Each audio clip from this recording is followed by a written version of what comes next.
Hey guys, I'm back. I'm about to come back, answer some comments and stuff. Welcome back to me. Been gone for a little minute. I got to do this, got to do Saturday night's main event, and I got to do the last Raw. I did make that one video.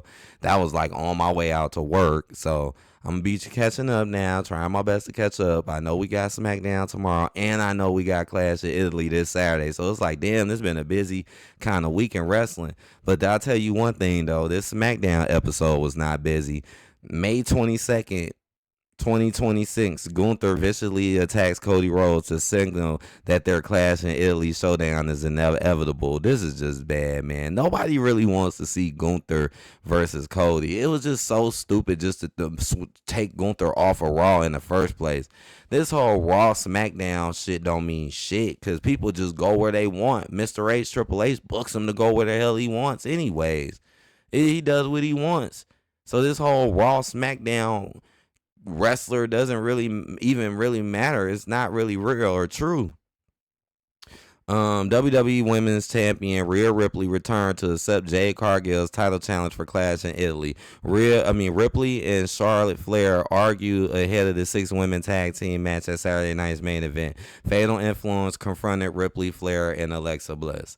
Now, this is just, okay, this was just the same kind of stuff. You see, it's just been the same stuff every week. Rhea Ripley now floats. She was with Io Sky. Now she's floating around Charlotte Flair and Alexa Bliss.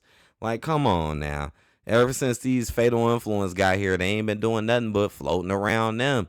And it's just a little weird, though. Like, Fatal Influence didn't go to Saturday night main event, but Jade and them did. So I kind of found that to be a little weird. Like, why you ain't have Fatal Influence go against Rhea, Alexa, and Charlotte? Instead, we got Jade and them. But we're gonna talk about that in the Saturday night main event. So that was a little weird to me. Okay, this shit is still going. And another reason why I don't like this is because it's like, damn, Rhea, what is Rhea really doing? Like this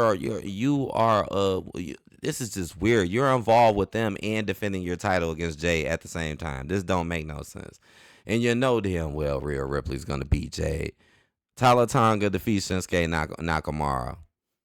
I don't know what's been going on with the MFTs. It seems like every episode now, one of them just beats up some jobber now. It's like, especially Tala Tonga, and they only doing that because he's tall and he's kind of big, but that's about it. It's like nothing's going on with Solo. Nothing's going on. Right, the only thing that happened in this was that Tama Tonga, Solo grabbed him after the match. Solo is finna hit Shinsuke with the spear. I mean Spike. Tama Tonga stopped them, and then it looked like they were gonna clash because Triple H, Mr. H loves to turn family members against each other. And then it was all just bullshit. He just went and then hit him with his finishing move. I forget what the finishing move is called. The elbow something. I forget. What hit him with it. Solo's happy. He gives him a hug. He shows his loyalty. That's about the end of that. Tiffany Stratton defeats Lash Legend in a Women's United States title challenge, open challenge. Now, this is dumb. Again, dumb. This is how you know that this match was just booked so Tiffany can whoop on some Lash Legend. Like, come on, man. We already know Lash is not really being booked that well either. Lash Legend can clearly be a single star, just like Nia was. But no, she has to be in the tag team with her. Like, what the fuck? Like, with Nia, and again, okay, so y'all lost the tag team a match for the belt. So now randomly Lash wants to do an open challenge to lose to fucking Tiffany Stratton, who hasn't lost nothing since WrestleMania. She hasn't lost anything. Hey, this is why I don't like the booking, because this is something you would never see the other way around. Long as Triple H is in power, you will never see Lash Legend with the United States Championship and she has an open challenge and then Tiffany comes out and then Lash beats her. Like, you just will never see that, no matter what happens. But we can see Tiffany Stratton beat Lash. We already just seen Lash get rolled up not too long ago. Like, Lash is just getting completely buried. Carmelo Hayes blindsides Ricky Saints backstage. I missed that part. Now that I missed. I forgot to go back and go look at that. But I remember what happened with Carmelo later in the episode. Danhausen needs major power for his mysterious experiment. Now, this was a little funny. I ain't gonna lie. The Danhausen part was funny. Even though it's like, oh no, not another experiment. Even though everybody has already said that's Baron Corbin in the box. And you know, people have been pretty good at predicting stuff lately when it comes to like stuff like this.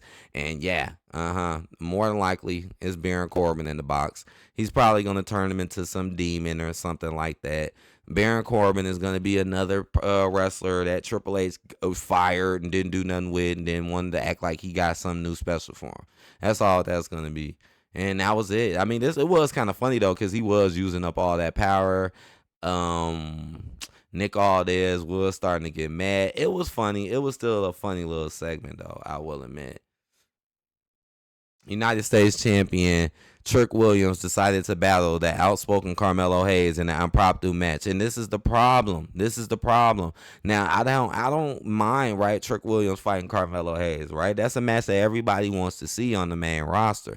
But the problem is that they didn't build nothing to this match. There was no story. There was no beef. There was nothing. This was like almost like an open challenge, and Carmelo just came out and just asked for it. And you know Carmelo ain't gonna win against a Trick Williams who just beat Sammy and all of them, and Carmelo is not going, especially on a random episode of SmackDown, and that's what I didn't like about this. Like, this is something that could have been built up into a PLE or something. No, we're just going to quickly do it on a random episode of SmackDown. Wow. When common sense, Trick Williams is going to win, and Carmelo is not finna beat no Trick Williams, because right now they're putting too much in the Trick. They're putting more, well, not too much, but they're putting more into Trick Williams than they did to Carmelo Hayes. Like, for example, they gave him Lil Yachty. That right there lets you know, like, yeah, they're putting more into Trick Williams. And who they tend to put more into is who that tends to win majority of the time. Trick Williams defeat Carmelo Hayes. Boom. I don't even got much to say, man. I mean, yeah, these two dudes, but I mean, you gonna like the fight, but it's just like, man, you just wish this was like a PLE or something.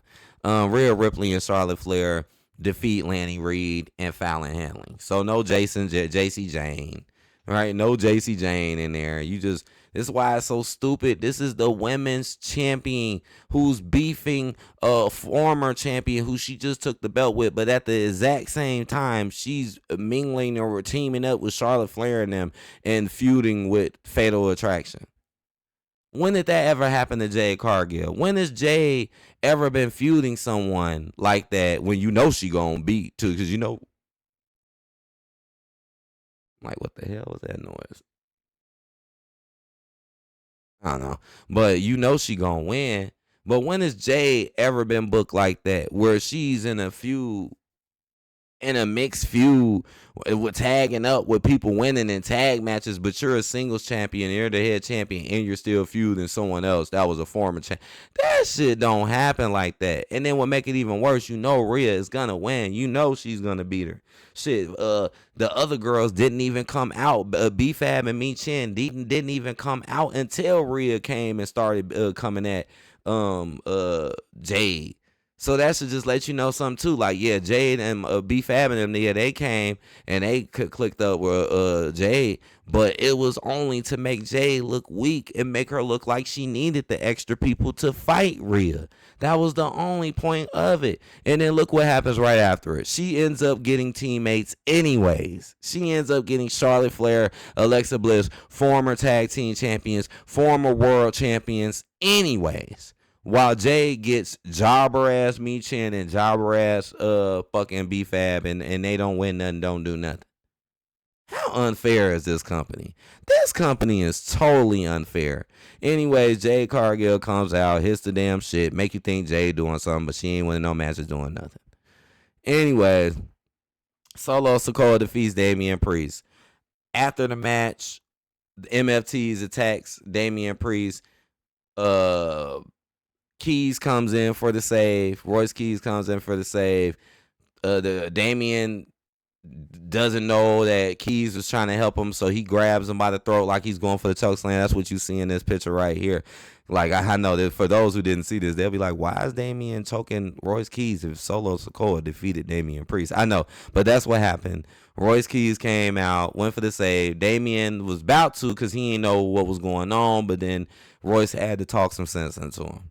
And that was about the end of that. Undisputed. Now, I don't know how the hell. Now, I missed how this match got set up. Now, I seen the match, but I missed how the match got set up. Like, how in the world did randomly out of nowhere Sammy just fight Cody on the main event match? Like, where? How? What's going on? And then look at this, too, man. Again, look at the booking, bro. How many minorities have you known to lose 2 PLEs in a row and still make the main event of the show? Sami Zayn lost 2 PLEs in a row and still making main event. It doesn't matter if Cody beat him or not. We already know Cody's going to beat him. That's what makes it even more boring. But the fact that he can still make a main event match after lose. And guess who also has done that? Seth Rollins. Seth Rollins has done the same thing. He's lost twice in a row in PLEs and still being in like every main event. He was in pretty much last week's main event against Montez, and he was in the main event before that, but he's still losing in PLEs. This is the garbage booking. Anyways, after the match, Gunther comes out, chokes Cody out. Game over, man. Game over. What am I finna rate this? This wasn't really that good. Let me see. Yeah, this episode wasn't really that good, man. I'm gonna have to give this a 2 out of 10. I'm sorry. I don't even really want to give it a 3. I was slightly leaning towards 3, but I'm like, nah, this don't deserve a 3. Please hit that like button. Let me know what you guys think, man. Oh, gosh. I'll talk to y'all later. Gunther standing tall with the belt. It's Gunther, the ring general Gunther. All right, see you guys later.